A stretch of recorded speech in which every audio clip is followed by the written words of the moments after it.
Kit Kats can read. Hey guys, it's Katie. Welcome to another video, and in today's video I'm going to be bringing you a book haul, which I know that you guys are going to be watching this and you're going to be like, hang on a minute, Katie. I remember you saying that you're not going to buy any more books for the rest of the year apart from Queen of Air and Darkness when that comes out. yeah, I'm sorry, but I feel like I had a little bit of peer pressure because when I was in Brighton, I remember walking past Waterstones and I was like, oh, they got a Waterstones here, and then Ben was just like, so like tomorrow we shall go to Cafe Nero and then you can go to Waterstones and then I can go into this cafe bar whilst you look at books. So I did feel a little bit of peer pressure. However, it is my own fault because I could have a bit more self-control, but there were books there that I really did want to get. Some of them I have on my wish list and some of them I was just like, oh my god, there, and I got paid as well also because I've kind of got a little promotion in a job. So everything is feeling really good at the moment. Plus I was on holiday, so it's not going to count because I was on holiday and enjoying myself. And also I won't have to pay it off because it went on my credit card until next month. So see, planning ahead. I have got 1, 2, 3, 4, 5, 6, 7, 8, 9, 10 books to share with you. Yeah, so let's get started. I'm first of all going to share with you the very first book that I actually picked up, which was on the ground floor. And let me just say that if you haven't been to the Waterstones in Brighton, it has like 4 or 5 floors. I couldn't believe it. I was just like, whoa. So the ground floor had like fiction and sort of like the new books as you walked in, and there was like a little mini shelf of some sort of new books, and I was like, oh my god, this is a book that I really wanted to get. So this is My Mom Tracy Beaker by Jacqueline Wilson. If you guys are a 90s baby like myself, then you will have heard of Tracy Beaker. You probably would have heard it nowadays anyway, because Tracy Beaker is a very well-known children's book, and especially Jacqueline Wilson, she's still writing for younger children, and I loved her writing style. When I was a kid, I loved her books. She was just my favourite author. This is Tracy Beaker as a mum. So she's got her own child now. So this is about her child and Tracy Beaker. So it's really cool. I'm so excited, and just look at this beautiful golden cover. I didn't see this before. Oh my god. I have to take the dust jacket off now because that is so pretty. Look at this under the dust jacket. That is so neat. And even on the back. That is such prettiness. I always love it when you get a surprise underneath dust jackets. Not a lot of publishing companies do it. It's very rare for it to happen, and it should happen more, even if it's just like a symbol or something. You know, you pay a lot for a hardback these days. I'm very excited to get this. I saw it straight away and I was like, yes, this was a book that I really wanted to get. So I'm super excited to read it and just see what Tracy Beaker is like as a mum and what her daughter Jess is like. Very much excited about this one. So the next book that I managed to pick up from Waterstones in Brighton, I went to the science fiction and fantasy table, which was, I think, on the 2nd floor, and I picked up The Fifth Season by N.K. Jemisin. Everyone is like talking about this on BookTube as, you know, one of those sort of sci-fi fantasy books that everyone just needs to read. I'm so glad that I managed to pick this up now, because now I can just be one of those people that has this book. I don't know when I get around to reading, because I find that I've got to really be in the right frame of mind to read these sort of books, and especially because it's an adult book as well. But I've heard fantastic things about it, and to be honest, I don't really know too much of what this is about, but I just know that it's been like shortlisted for an award, like it says on the back here, the Hugo Award for the best novel, and shortlisted for loads of other things like Goodreads Choice. I remember that, it was one of the Goodreads Choice winners. Apologies for the interruption, that was my antibiotic alarm. So I need to take my antibiotics because I'm human, I can't remember when to take my own tablets, so I need an alarm to do so. But as I was saying, it's been shortlisted for loads of awards, so it's very well known, but all it says is that it starts with a great red rift, starts with death, and it starts with betrayal. It's stillness, which is a land long familiar with catastrophe, where the power of the earth is wielded as a weapon and where there is no mercy. See, it doesn't even give a lot away, even on the synopsis of this book. I know this is the first in the series. I'm excited now that I have this book, and I look forward to giving it a read, because when I was watching everyone talking about it, it sounded good and it piqued my interest. So as soon as I saw it on the table, I was just like, I've got to have it. So on to the next floor, where we have the children's and young adult books. So I was finally in my element. I was finally in the area where I wanted to be. There was a little mini table of like some hardback books, and I saw a couple on there that I was like, oh my god, I want these. So the first of which is Heart of Thorns by Brighton. Trust your heart even if it kills you. So I really like the cover of this. So this is like an epic reads book. So it ported all the way from America.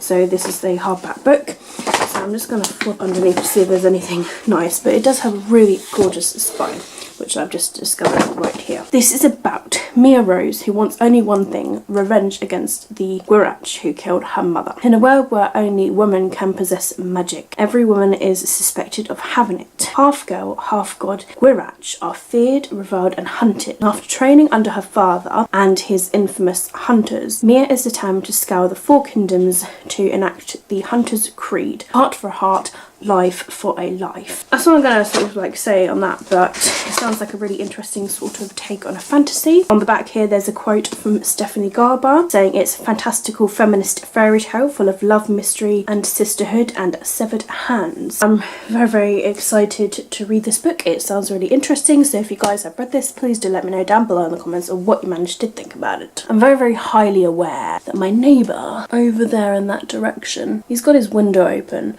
with his washing like blowing dry and stuff, and I think his car is home, so I'm just kind of scared that he can just walk out and just see me right now. But you know, who cares right now.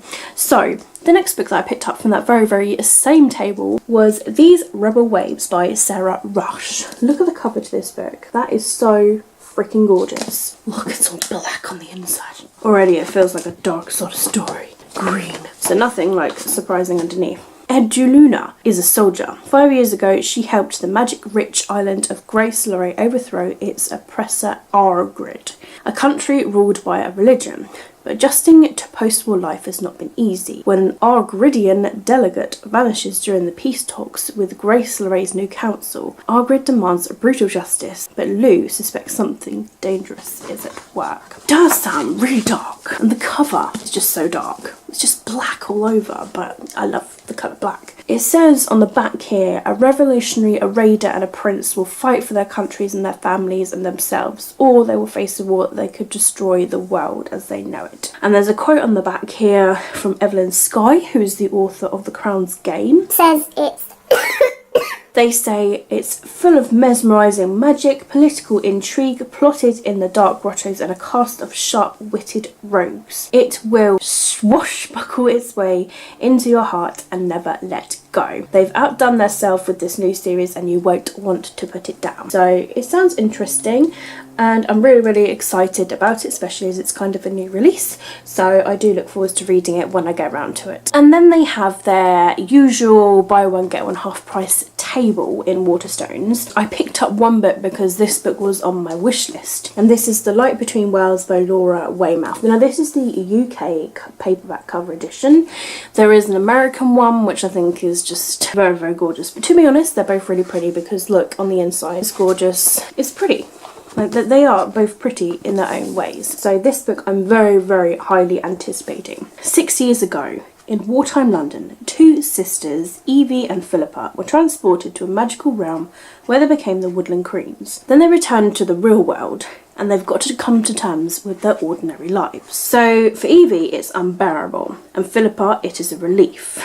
But all it takes are 4 words to shatter Philippa's newfound peace. Your sister is missing, and as the weeks unfold, Philippa must discover if Evie has crossed safely between the worlds or if the light was too bright and she fell. So it sounds really interesting, and you know, especially from going between worlds, it kind of reminds me of like Narnia. So it's got that sort of Narnia feel to it. I'm very, very excited to read this one, so I managed to get this one as part of the deal. And then I picked up Nick Stone's new book, which is Odd One Out. So this is my other part of the deal. And this is about Courtney, Ray and Jupiter. There is one story in this, 3 sides. It's not going to be easy to get answers from. So Courtney, who is dumped, normally they don't care, but right now their best friend Jupiter is ignoring them to text another girl. So Ray, who is the assumed new girl, would be synonymous with pariah, but Jupiter and Courtney make them feel like they belong, basically. And she wants to kiss Jupiter and Courtney, which is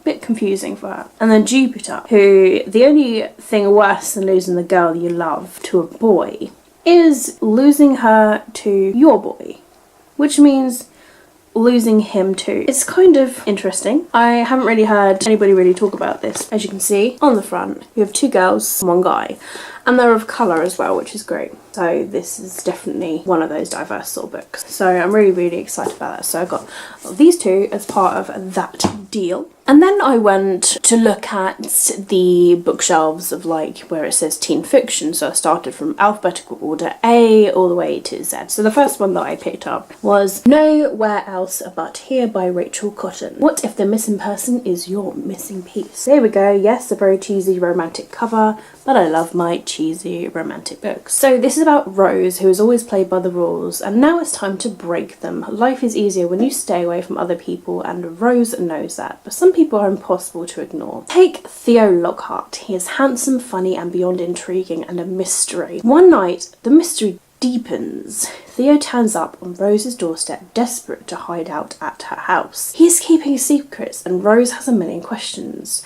But why did he choose to run to her?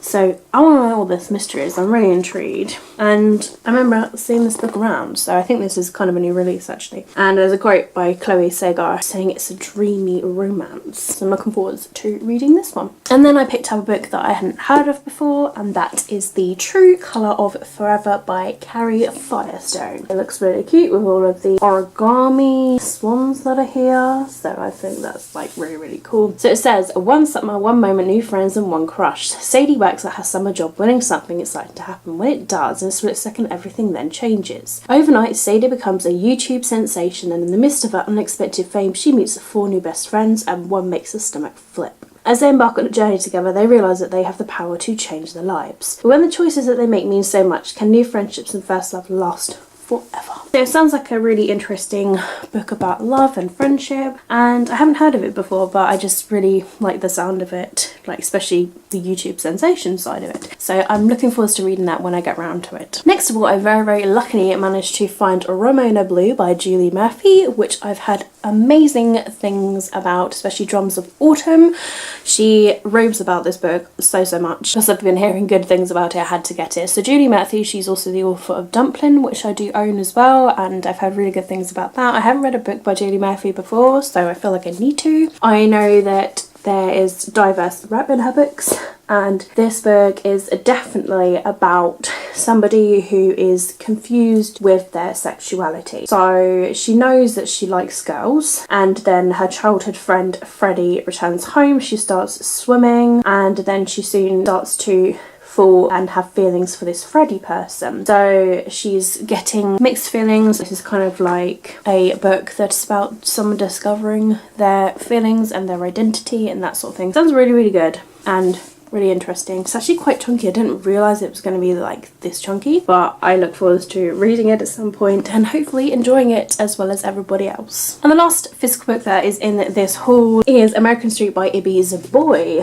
which was on some people's top books of 2017. And this book does sound really interesting, and it's definitely diverse as well, which is why I picked it up too. But I couldn't believe that I found it because again, it's another HarperCollins print in the US of A. So this is about American Street, where Fabiola thought she would finally find a good life. But after they leave Haiti, Fabiola's mother is detained by the US immigration, which leaves her to navigate her loud American cousins to the grittiness of Detroit's West Side, a new school and a surprising romance all on her own. But just as she finds her footing in the strange new world, a dangerous proposition presents itself, and Fabiola must learn that freedom comes at a cost. So she's trapped at a crossroads of an impossible choice. Will she have to pay the price for the American dream? So what's interesting about this book as well is that the author, Ibi Zoboi, draws on her own experience as a young Haitian immigrant. So I feel like she's based a lot about her life into this book as like a fiction novel. So I thought that was really interesting, and this is a National Book Award